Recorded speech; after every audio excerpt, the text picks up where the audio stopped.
A cidade da Babilônia estava em constante movimento. Torres imponentes, jardins suspensos, ruas largas pavimentadas com pedras. Era o coração de um império que havia conquistado o mundo conhecido. O rei Nabucodonosor, sentado em seu trono de ouro e marfim, reinava com mão de ferro e orgulho elevado. Mas entre os muitos que ali viviam, havia um grupo de exilados, hebreus trazidos de Judá após a destruição de Jerusalém. Entre eles estavam 3 jovens de espírito firme e coração convicto: Hananias, Misael e Azarias, conhecidos pelos nomes babilônicos, Sadraque, Mesaque e Abed-nego. Eles tinham sido escolhidos entre os melhores da juventude hebraica para servir ao rei, por sua sabedoria, aparência e habilidade. Aprenderam a língua e os costumes da Babilônia, mas jamais abriram mão da fé no Deus de Israel. Naqueles dias, Nabucodonosor teve uma ideia grandiosa.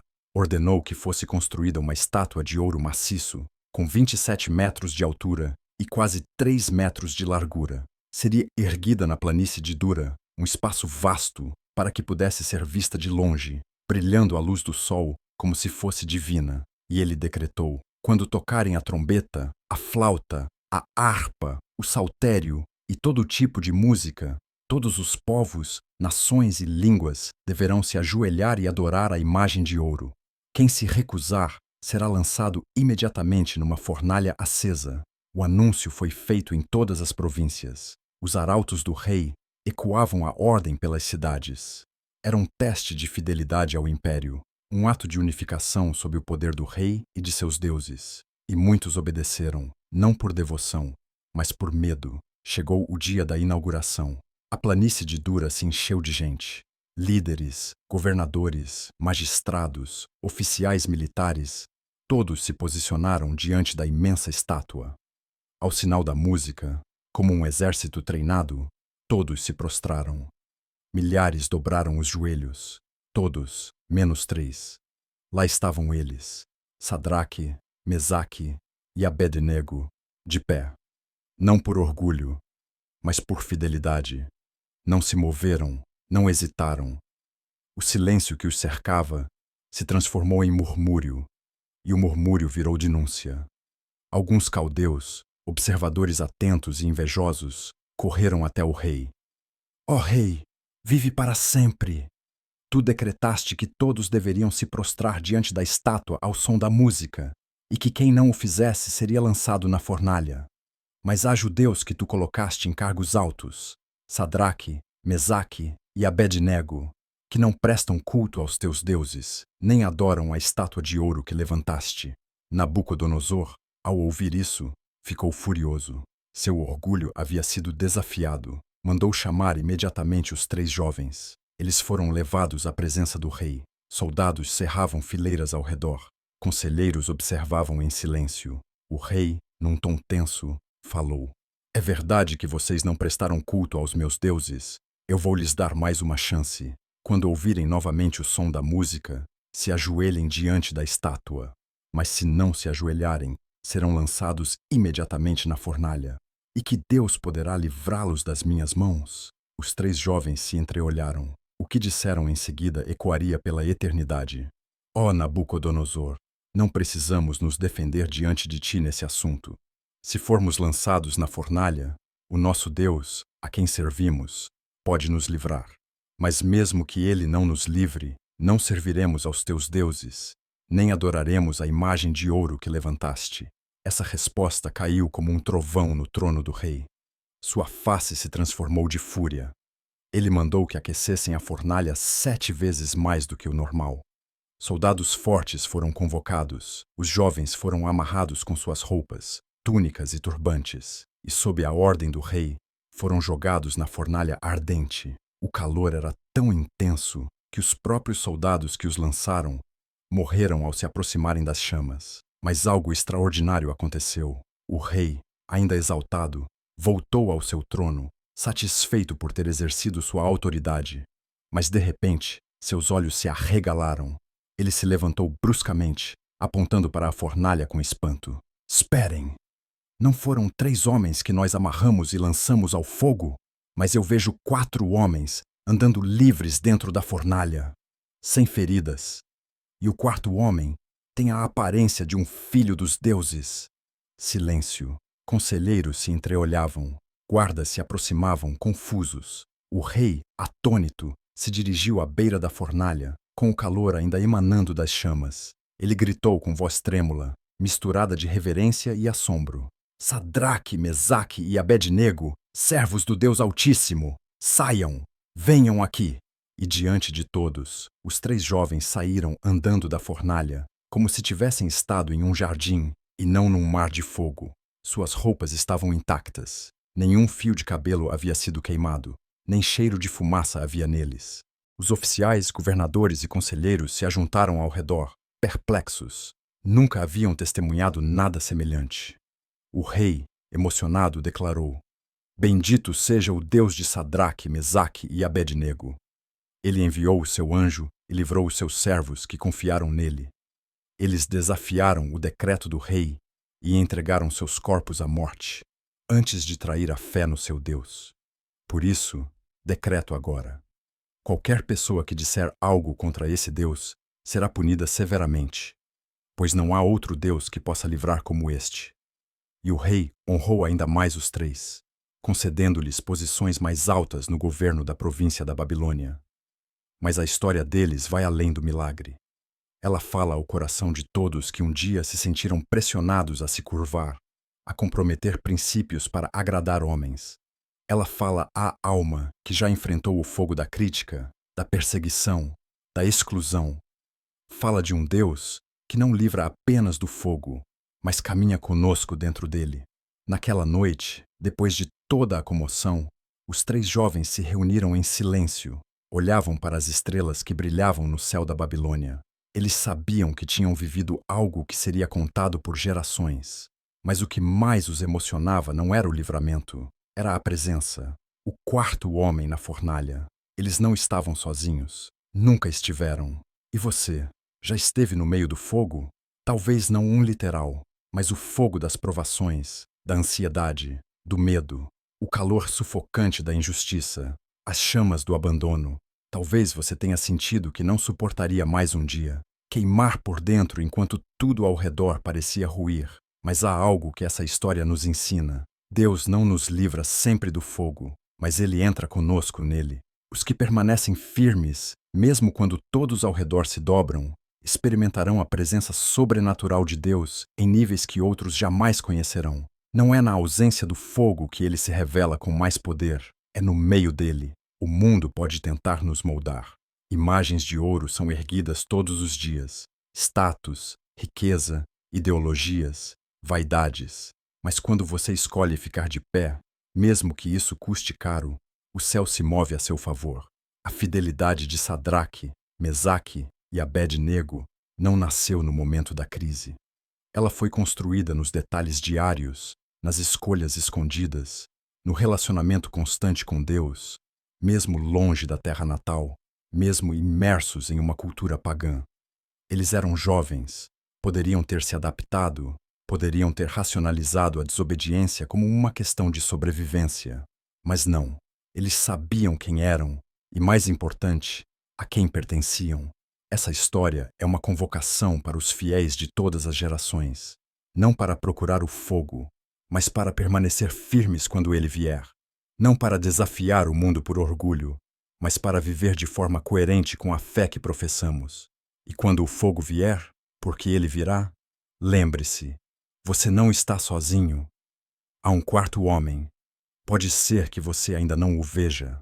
Pode ser que, aos olhos de todos, você esteja prestes a ser consumido, mas há alguém que anda com você no meio da fornalha, e quando você sair, porque você vai sair, nem cheiro de fumaça haverá sobre você. Nada poderá apagar o brilho da glória que virá depois da fidelidade. O mundo respeita resultados, mas o céu honra posicionamento. Deus não procura multidões que se ajoelham.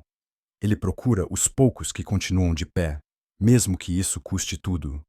Sadraque, Mesaque e Abednego não sabiam se seriam poupados, mas sabiam que seriam fiéis. E isso basta. Fé não é ter certeza do livramento. Fé é ter certeza da presença. Hoje, Talvez você esteja diante de uma fornalha. Talvez esteja ouvindo as ameaças de um sistema que exige a sua rendição.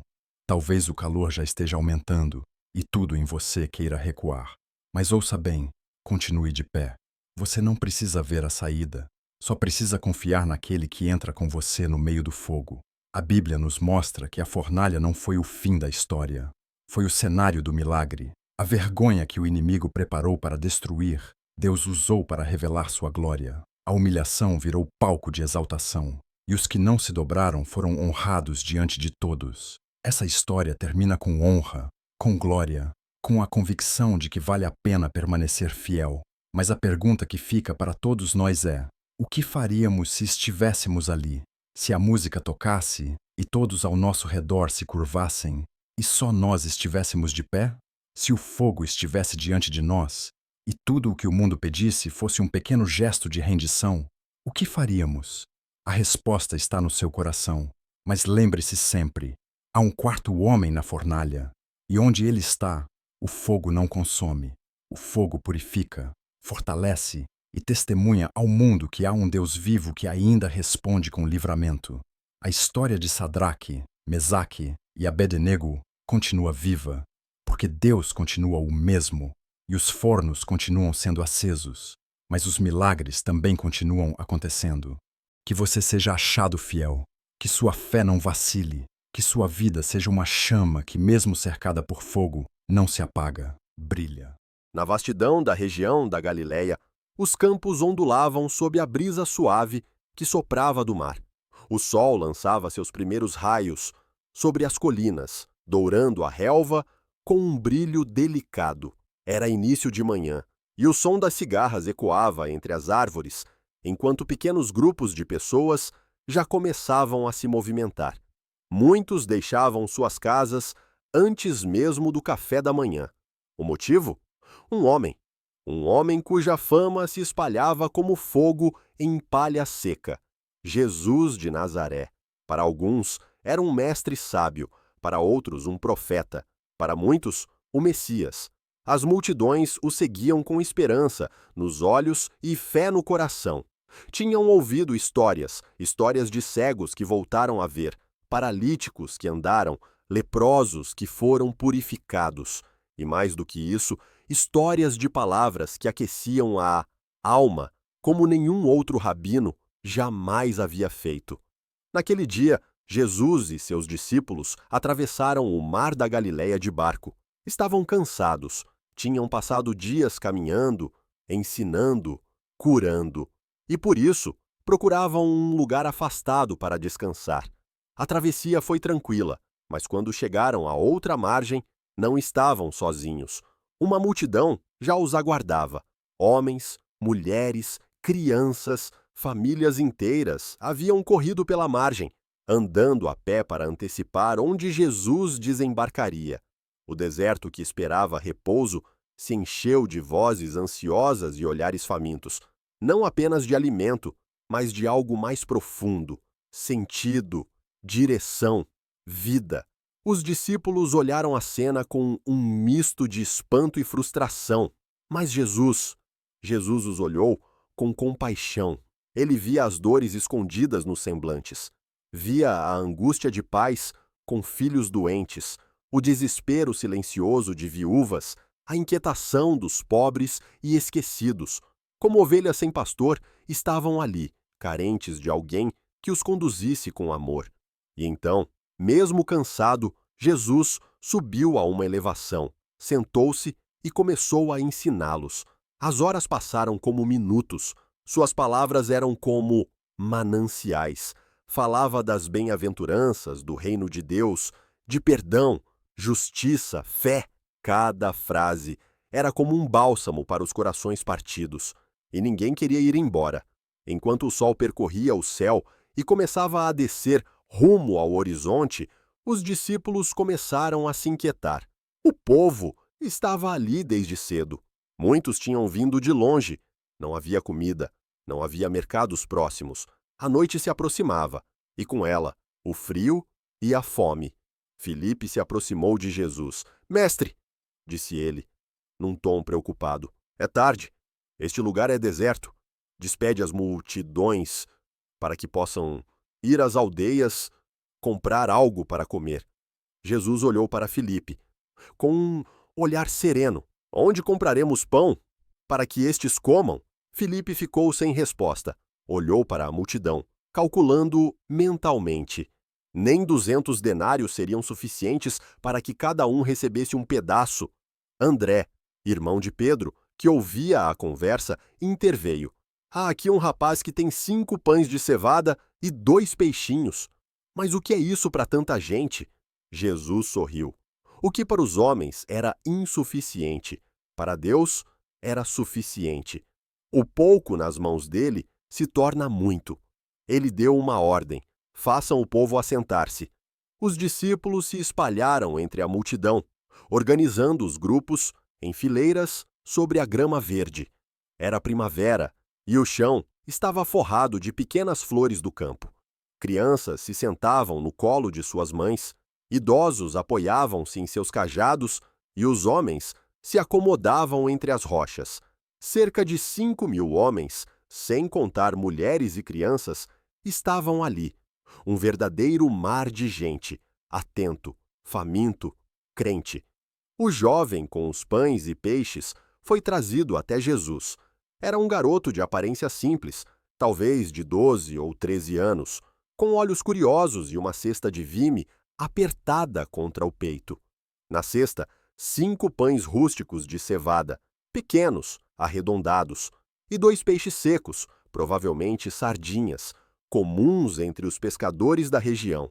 Jesus recebeu a cesta com reverência, como quem segura um presente de fé. Levantou os olhos para o céu, ergueu os pães e os peixes e deu graças. Uma oração breve, mas carregada de poder.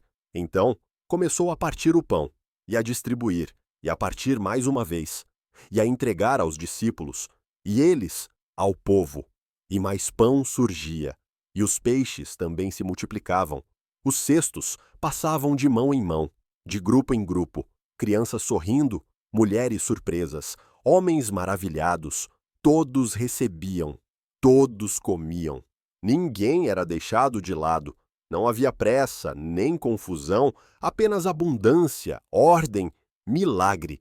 E comeram até se fartar. Não foi uma refeição simbólica, não foi um aperitivo, foi uma refeição completa, satisfatória, memorável. O povo que veio sedento de palavras encontrou também alimento para o corpo. Quando todos estavam saciados, Jesus deu uma nova instrução. Recolhei os pedaços que sobraram, para que nada se perca. Os discípulos voltaram com cestos nas mãos e recolheram os pedaços que restaram. Ao todo, 12 cestos cheios, um para cada apóstolo, como se fosse um lembrete palpável de que o pouco entregue, com fé, nas mãos de Deus, se transforma em mais do que suficiente. As pessoas se entreolhavam, admiradas. Algumas lágrimas escorriam discretamente dos olhos de quem não sabia como explicar o que havia presenciado.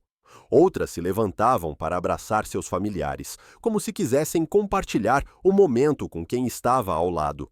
O clima era de espanto e adoração. Era impossível negar. Algo divino havia acontecido ali. Para muitos, aquele momento selou sua fé. Ver os pães se multiplicarem diante dos olhos, receber alimento onde não havia nada, era mais que um sinal. Era a certeza de que Deus estava entre eles. Mas para Jesus, o verdadeiro milagre ia além do pão. Era o coração das pessoas sendo tocado. Era a fé brotando em meio à escassez. Era a consciência de que Deus provê não apenas o necessário, mas o impossível. Alguns entre a multidão começaram a comentar entre si: este é verdadeiramente o profeta que havia de vir ao mundo? Outros, mais entusiasmados, diziam: devemos torná-lo nosso rei. Se ele pode alimentar milhares com nada, imagine o que pode fazer com um exército. Jesus, porém, conhecendo os pensamentos dos corações, retirou-se. Ele não veio para ser rei por força, não veio para liderar uma revolução política, veio para transformar almas, para inaugurar um reino eterno, não construído por mãos humanas, mas pelo amor do Pai. Subiu ao monte sozinho para orar. Enquanto isso, a multidão começava a se dispersar, mas saíam diferentes. Carregavam consigo mais do que pão. Carregavam a lembrança de que Deus se importa. Que mesmo no deserto, mesmo na escassez, mesmo quando tudo parece faltar, Ele vê, Ele ouve, Ele provê. E ali, no silêncio da noite que caía, com a brisa soprando suave do lago, um eco permaneceu. O eco da compaixão divina, do milagre silencioso, da abundância onde só havia vazio. Enquanto os últimos grupos deixavam o campo, alguns ainda voltavam os olhos para a colina, esperando ver Jesus novamente. Mas ele já havia se retirado, não buscava aplausos, nem reconhecimento humano. Ele sabia que o verdadeiro impacto daquela tarde não estava no pão que foi comido, mas na transformação invisível que começava no íntimo de cada pessoa ali presente. E entre essas pessoas havia todo tipo de história. Um pai que não tinha como alimentar seus filhos naquele dia, mas saiu com o estômago cheio e o coração em paz. Uma mãe viúva que perdeu tudo, mas que viu no milagre a lembrança de que Deus havia. Uma criança doente que não entendia as palavras de Jesus, mas que se sentia segura nos braços da mãe, enquanto todos celebravam um Deus que cuida. Um jovem revoltado com a religião dos fariseus, mas que pela primeira vez entendeu que Deus é amor de verdade. A multiplicação não foi apenas de pão, foi de fé. E essa fé não ficou restrita àquele dia. Ela se espalhou. Os que estiveram presentes contaram aos que não estavam, e as histórias chegaram às cidades, aos vilarejos, às sinagogas, e cada pessoa que ouvia se perguntava: será que ele poderia me ajudar também? E a resposta, silenciosa, mas firme, ecoava no coração: sim, porque o mesmo Jesus que multiplicou pães continua multiplicando esperança. Ele é o Deus que faz do pouco muito, que usa o improvável, que transforma um lanche de criança em milagre para milhares, que olha para cada um com compaixão, mesmo quando o mundo ignora. Hoje, séculos depois, ainda nos encontramos em desertos, nem sempre físicos, mas emocionais. Desertos de solidão, de medo, de escassez, de silêncio. E assim como aquelas multidões, nós também buscamos sentido, direção, alívio. Às vezes, achamos que o que temos é pouco demais. 5 pães, 2 peixinhos, talvez um pouco de força, um pouco de fé, um pouco de esperança. Mas nas mãos certas, esse pouco se transforma, porque Jesus ainda é o mesmo, ainda olha com compaixão, ainda vê o que ninguém vê, ainda cuida, ainda multiplica, e o convite dele permanece. Traga o que você tem, por menor que pareça. Entregue nas minhas mãos, e eu farei o milagre. Não importa quão grande seja a multidão, ou quão desértico esteja o seu coração. O Deus da multiplicação continua agindo, não apenas com pão, mas com paz, com propósito, com vida. Então, da próxima vez que você se sentir pequeno, lembre-se, o menino também era, mas seu pequeno gesto de entrega alimentou milhares. Hoje, talvez, seja a sua vez de entregar seu coração, seu sonho, sua dor, sua oração, e confiar, porque o Deus que multiplicou pães ainda multiplica milagres. Amanhã despontava sobre Jerusalém. O céu ainda trazia os tons alaranjados do amanhecer, e os primeiros raios de sol tocavam suavemente os muros antigos da cidade. O som dos pássaros se misturava com o burburinho dos comerciantes, que começavam a organizar suas bancas. Era mais um dia comum para a maioria, mas para Jesus era mais uma oportunidade de ensinar, de transformar corações, de revelar a face do Pai. Como era de costume, ele se dirigiu ao templo logo cedo. A multidão o esperava. Homens, mulheres, jovens, crianças, todos se reuniam ao redor dele, ansiando por ouvir suas palavras.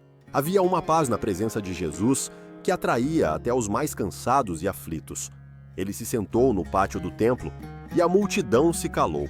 Sua voz, serena e firme, começou a ecoar entre as colunas, trazendo vida à alma dos que ouviam. Enquanto ele ensinava, algo incomum começou a se formar do outro lado do pátio. Um grupo de homens se aproximava rapidamente, arrastando uma mulher entre eles. Ela tentava cobrir o rosto, envergonhada. Seus cabelos estavam bagunçados, suas roupas amassadas, o olhar perdido. Era evidente. Algo grave havia acontecido. O grupo que a empurrava era composto por escribas e fariseus, homens religiosos, conhecedores da lei, mas que muitas vezes usavam esse conhecimento para condenar ao invés de salvar.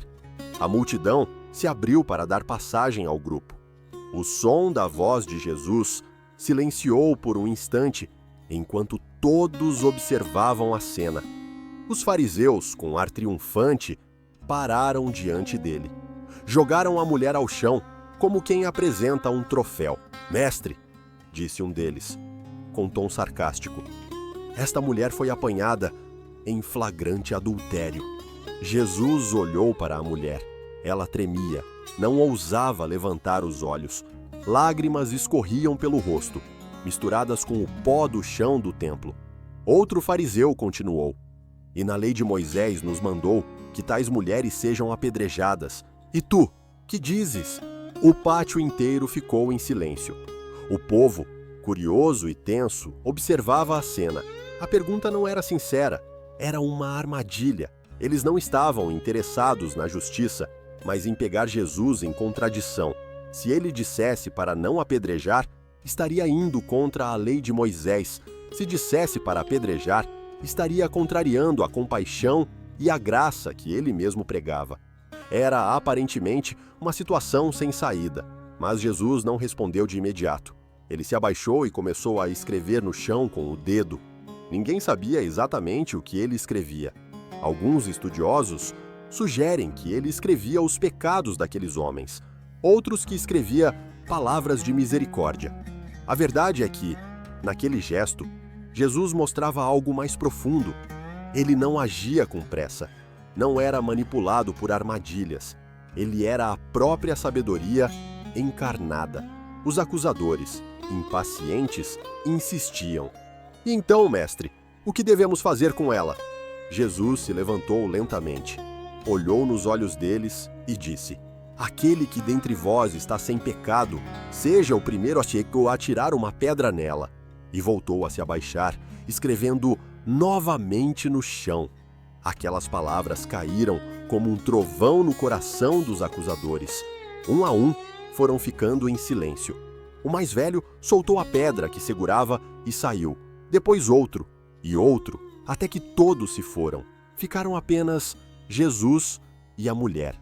Ali, no centro do pátio, Jesus se levantou mais uma vez, olhou com ternura para aquela mulher quebrada, suja, condenada por todos, e disse: "Mulher, onde estão os teus acusadores? Ninguém te condenou?" Ela levantou os olhos, com dificuldade, e balançou a cabeça, sussurrando: "Ninguém, Senhor." Então Jesus respondeu com a voz mais doce que ela já havia ouvido: "Nem eu te condeno. Vai e não peques mais." Aquelas palavras não eram apenas um perdão, eram uma cura, eram uma nova chance, um recomeço. A mulher se levantou, ainda trêmula, mas agora com o rosto erguido. Pela primeira vez em muito tempo, ela sentiu que valia algo, que alguém via mais do que seus erros. Ela não era apenas uma adúltera, era uma filha amada.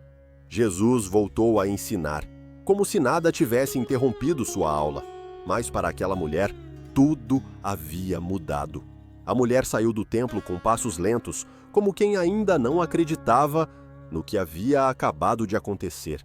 A multidão a observava, mas agora não com olhos de julgamento, e sim de admiração, surpresa, talvez até de vergonha silenciosa, pois muitos ali a haviam condenado em silêncio, e agora viam seus próprios pecados refletidos nas palavras de Jesus. Ela andava pelas ruas de Jerusalém como se enxergasse o mundo com novos olhos. Cada pedra, cada rosto, cada cheiro da cidade parecia diferente. Não porque a cidade havia mudado, mas porque algo dentro dela havia sido transformado. O peso que ela carregava há tanto tempo havia sido arrancado com uma frase: "Nem eu te condeno." Aquilo ecoava em sua mente como uma melodia de libertação. Enquanto isso, os fariseus se reuniam novamente, frustrados. Sua tentativa de humilhar Jesus havia se voltado contra eles. Em vez de expô-lo, foram eles os expostos. Suas consciências haviam sido cutucadas pela verdade. Nenhum deles pôde jogar a pedra. Nenhum teve coragem de se declarar sem pecado diante do santo. "Ele nos desarma com uma frase", murmurou um dos mais jovens. "Não podemos pegá-lo em armadilhas humanas", respondeu outro, mais velho, "porque ele não é apenas um homem." Do outro lado da cidade, a mulher caminhava até sua casa. Cada passo parecia mais leve. Ela pensava em como sua vida havia se tornado poeira antes de encontrar Jesus. A vergonha, o desprezo, o erro, tudo parecia tatuado em sua pele. Mas agora, tudo havia mudado. Não pelos homens, mas por aquele que via o coração. Em sua mente, ela revivia os momentos no chão do templo, o medo, a vergonha, a expectativa de morte. E então, a voz de Jesus, primeiro em silêncio, depois em graça e, por fim, em amor. Ela sabia que jamais seria a mesma. Nos dias que se seguiram, os boatos se espalharam pela cidade. Alguns comentavam sobre a sabedoria de Jesus, outros sobre a mulher que foi poupada. Mas em todas as conversas algo era claro. Havia poder em suas palavras. Um poder que não apenas corrigia, mas transformava. Jesus continuava seus dias entre o povo, ensinando, curando, amando. Seus olhos nunca procuravam os perfeitos, mas os quebrados, os cansados, os condenados. Ele os via, os tocava e os chamava para uma nova vida. Certa manhã, enquanto caminhava por um vilarejo próximo, Jesus viu um grupo de mulheres conversando. Entre elas estava aquela que havia sido perdoada. Ela sorria, falava sobre a paz que havia encontrado, não mais marcada pelo adultério, mas pelo perdão. Uma criança se aproximou dela, puxando sua túnica e perguntando: "Moça, é verdade que Jesus te salvou?" Ela se abaixou, tocou o rosto da criança com carinho e disse: "Ele me salvou, e ele pode salvar você também." O menino sorriu, correu em direção ao templo. A mulher ficou ali, olhando para o céu, pela primeira vez sem medo de Deus, pela primeira vez sabendo que era amada, aceita, restaurada. E naquela manhã simples, com o sol aquecendo sua pele e a brisa suave tocando seu rosto, ela sussurrou: "Obrigada, Jesus, eu sou livre." Naquele mesmo dia, ao final da tarde, os discípulos estavam reunidos com Jesus sob uma árvore. O sol se punha lentamente, tingindo o céu de tons avermelhados e dourados. Pedro, inquieto, quebrou o silêncio. "Mestre, aquela mulher de hoje, ela merecia mesmo ser perdoada?" Jesus, que contemplava o horizonte, voltou o olhar para Pedro e respondeu com suavidade: "Pedro, quantas vezes o teu coração já desejou fazer o que é errado?" Pedro abaixou os olhos. "Muitas vezes, Senhor." "E quantas vezes você gostaria que alguém te olhasse com misericórdia, mesmo conhecendo seus erros?" Pedro ficou em silêncio. A resposta já estava em seu peito. Jesus então disse: "A justiça de Deus é perfeita, mas o amor de Deus é o que restaura o homem." Aqueles homens queriam aplicar a justiça da pedra. Eu ofereci a justiça do perdão. João, que ouvia atentamente, completou. E foi por isso que nenhum deles pôde atirar a pedra, porque todos já haviam falhado também. Jesus assentiu com um leve sorriso. Todos pecaram, João. Todos, mas poucos têm coragem de reconhecer isso. É por isso que muitos vivem aprisionados. Só quem se vê como falho pode experimentar o poder do perdão. Os discípulos se entreolharam. Era mais uma lição do Mestre que ficaria marcada para sempre. Não era apenas sobre aquela mulher, era sobre todos eles, sobre todos nós. Enquanto a noite caía sobre Jerusalém, a mulher sentava-se em sua casa. Uma lamparina iluminava suavemente o pequeno espaço. Ela escrevia algo em um pedaço de pergaminho. Palavras simples, mas cheias de gratidão. Era uma oração, algo que ela nunca se sentiu digna de fazer antes. Agora, pela primeira vez, sentia-se próxima de Deus. Senhor, eu não sei por que o Senhor me salvou. Eu sei que piquei. Eu sei que não merecia nada, mas aquele olhar mudou tudo. Eu te prometo, usarei essa segunda chance. Viverei diferente, amarei mais, julgarei menos e, acima de tudo, contarei a todos o que o Senhor fez por mim. Porque eu estava morta e agora vivo. Eu estava condenada, mas o Senhor me libertou.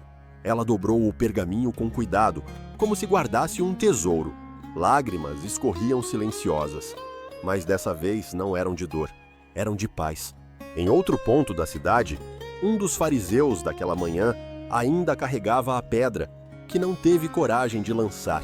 Ele a colocara em cima de sua mesa, como lembrança. Mas cada vez que olhava para ela, algo o incomodava. A verdade é que desde aquele dia, ele já não dormia da mesma forma. A voz de Jesus martelava em sua mente. Aquele que dentre vós está sem pecado. Ele sabia que Jesus estava certo. Por fora mantinha as vestes religiosas, mas por dentro enfrentava suas próprias batalhas, tentações, pecados escondidos. Naquela noite ele saiu de casa e andou até o templo. Estava escuro, quase ninguém mais andava por ali.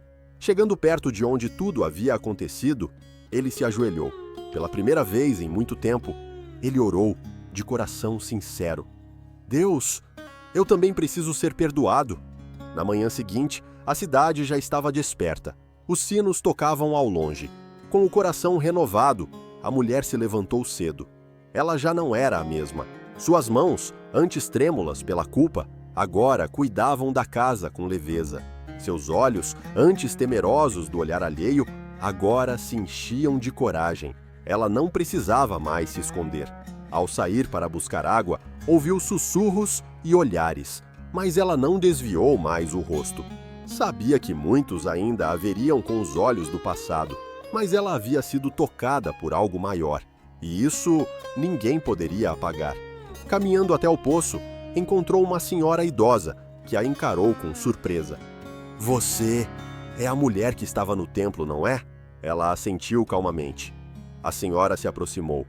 O que Jesus disse para você? A mulher sorriu, olhando para o céu. Ele me viu, ele me perdoou e me mandou viver diferente. A senhora segurou sua mão, emocionada. Então viva, filha, viva como alguém que foi tocada por Deus. A notícia do que havia acontecido se espalhou como fogo em palha seca. Muitos queriam saber quem era aquele que perdoava pecados. Outros queriam entender como um mestre da lei podia não condenar. E alguns, como aquele fariseu da pedra na mesa, passaram a reconsiderar tudo o que sabiam sobre justiça e misericórdia. Alguns dias depois, a mulher ouviu que Jesus estaria em uma vila próxima ensinando. Ela não pensou duas vezes. Pegou o pouco que tinha, colocou um pano sobre a cabeça e foi ao encontro dele. Ao chegar, havia uma multidão ao redor, mas ela não queria interromper. Apenas ver, de longe, aquele que havia mudado sua vida. Ela se escondeu entre algumas mulheres. Observava Jesus falando com as crianças, sorrindo, curando os doentes, abraçando os esquecidos. E então, em certo momento, ele olhou na direção dela. Seus olhos se encontraram por um instante. E ele sorriu. Ela baixou a cabeça, emocionada. Aquele olhar dizia tudo. Você não é mais o que fizeram com você. Você não é mais o que disseram de você. Você é quem eu digo que você é. Perdoada, livre, amada.